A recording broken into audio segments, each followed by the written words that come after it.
Здравейте, мечки! Така, днескашния клип, по-точно днескашното ядене, което мисля да си направя, ще бъде спагети с доматен сос и конско месо.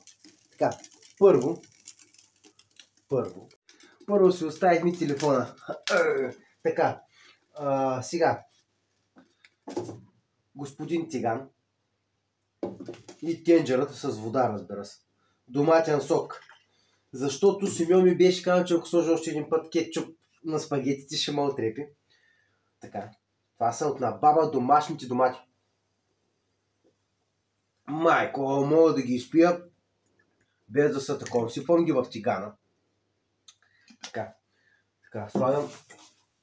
Взимал съм 2 шишенца спагети. Взимал съм пълнозърнисти спагети. Така. Опалянка! Така, сега слагам тук спагетите на 2 пъти. Единия пакет на 2 пъти. Слагам и другия сок доматен и го оставям да ври, да бълбучи. Ще го направя на 3-та степен, защото малко по-специално ще ги направя спагетите. Няма да са като пица с кетчуп. За момиченцето, което говореше, че пица с кетчуп не вървял, ти ще ми кажеш, че не върви. Сега, кой ще ми каже за спагети с доматен сос? Така, подправки, които мисля да сложа, ще сложа само единствено малко чубрика, защото нямам друго. Така. Каймата после ще го направим. Първо искам да омекнат спагетите, да вземат да се сварят. След като се сварят спагетите, сега ще ви обясня какво ще правя. Нямам сол даже наистина солта ми е свършила. Не, имам още малко, съвсем малко имам тук. Сега ще я сложим. Като ви кажа малко, наистина е доста малко. Опа, слагаме малко в доматите сол. Нямам сол. Забрал съм да купя. Разбърквам и малко е така, с чубриката. Сега, оставам да ври. Сега ще ви покажа моите спагетки, които първо оставам да заврат и да се сварят спагетите. После ще изчистим водата, ще ви покажа. Махаме водата. Слагаме доматения сок в спагетите да се врат. След това лекичко слагаме олио в тигана, да може да оправим и каймата. Сега ще ви покажа, каймата е конска. Този път е с конска кайма, няма да имам конска кайма. Умесил съм трябваше да правя кюфтенца, обаче ми се приядаха спагети. Това е положението. Така, отивам да си вземам каймата. Даже изчакайте сега, ще ви покажа каймата. Съм е умесил, ще ви кажа какво.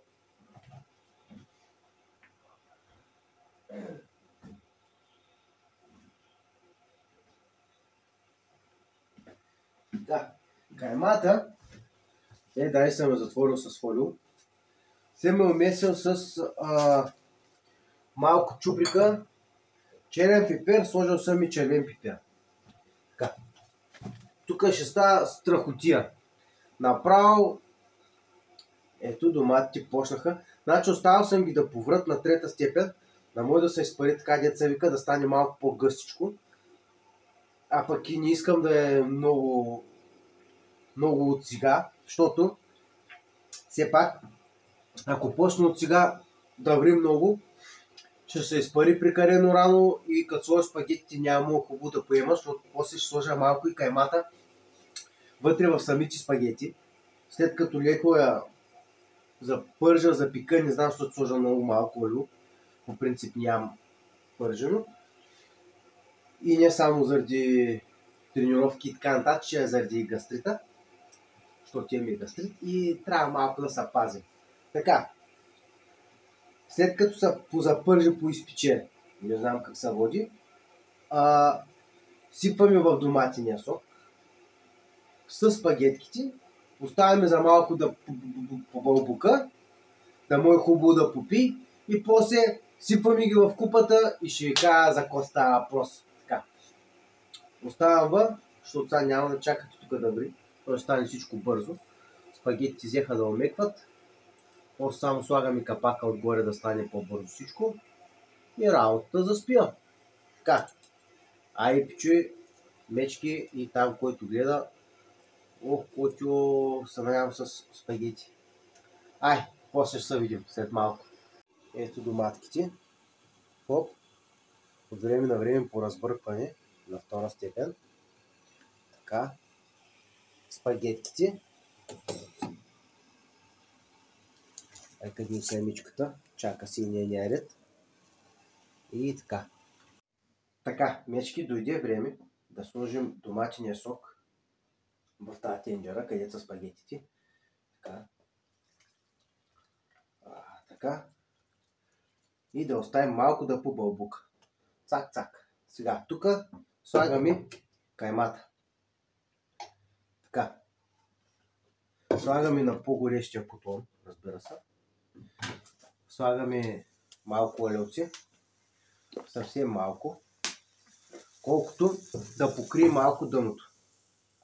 В смисъл да се заглади. Ако имате спрей, може да ползвате и спрей. Обаче аз нямам такива модерни работи, затова слагам малко олио. Така. Защото е предварително загрято, да видите какво се случва. Сега взимаме малко кайма. Там вече на око. И слагаме. Малко ли е, много ли е, на око слагате кайма. Така, сега ще ви покажа за какво става въпрос. Малко да раздробим. И после слагаме при спагетите и тя да побълбука малко.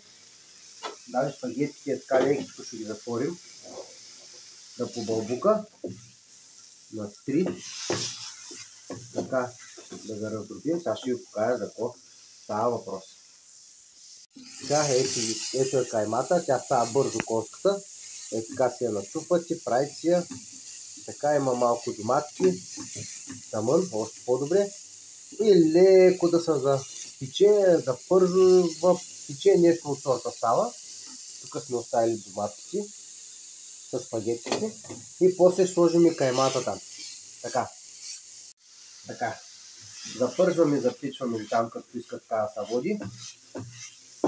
И после бутаме вътре и ще ви покажа крайния резултат и ще видим дали са вкусни. Това са спагетките, стават бързо, по принцип пълнозърнисти взимам, но вие може да си вземете с обикновени спагети, така че няма никакъв проблем. Ако искате конска, телешка кайма, аз конското ми харесва, затова си взимам конско, телешката кайма трябва да е по-добре овкусена.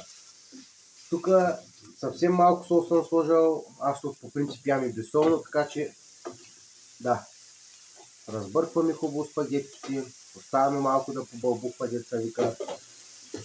И после ще ви кажа дали е вкусно или не е вкусно, но мисля, че ще е доста вкусно. То съм правил друг път, само че не по тази схема да бълбука с доматения сос, ами направо заливам. Така че сега ще разберем. Като опитам, ще ви кажа. Ай! Така, пичуй момента на истината. Ох, котю, сега. Много парят, така че вземем с каймичка малко е така. Много парят. Сега излизат. Ще духаме малко, защото мама си баш ще да кажа нещо, дет не трябва.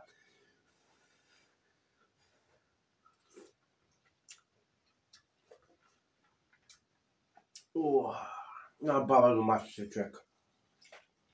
Естествено от градината. Майко! Мале, ако бяха малко по-ефтинали. Майко. Ще са усиня.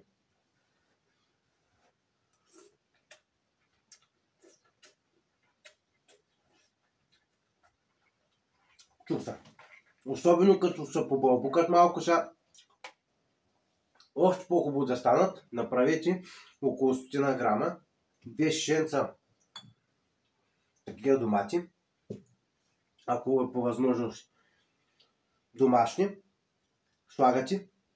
После, като се сварят спагетките, бутате в тенджерата 2 шишенца, 100 грама, взимате по-малка тенджерка, запържвате, запържвате каймата лекичко, така, после сипвате и оставяте да побълбука. Хубаво така да побълбука и може да си побърквате така. Нали, не го оставяте много да бълбука, защото да не залепне долу. Пък и доматките ще се изпарят и няма да има много вкус. Така че трябва много да внимавате. Така, това е моята рецепта за спагети. Отивам да ям, защото кочо деца коста. Ай.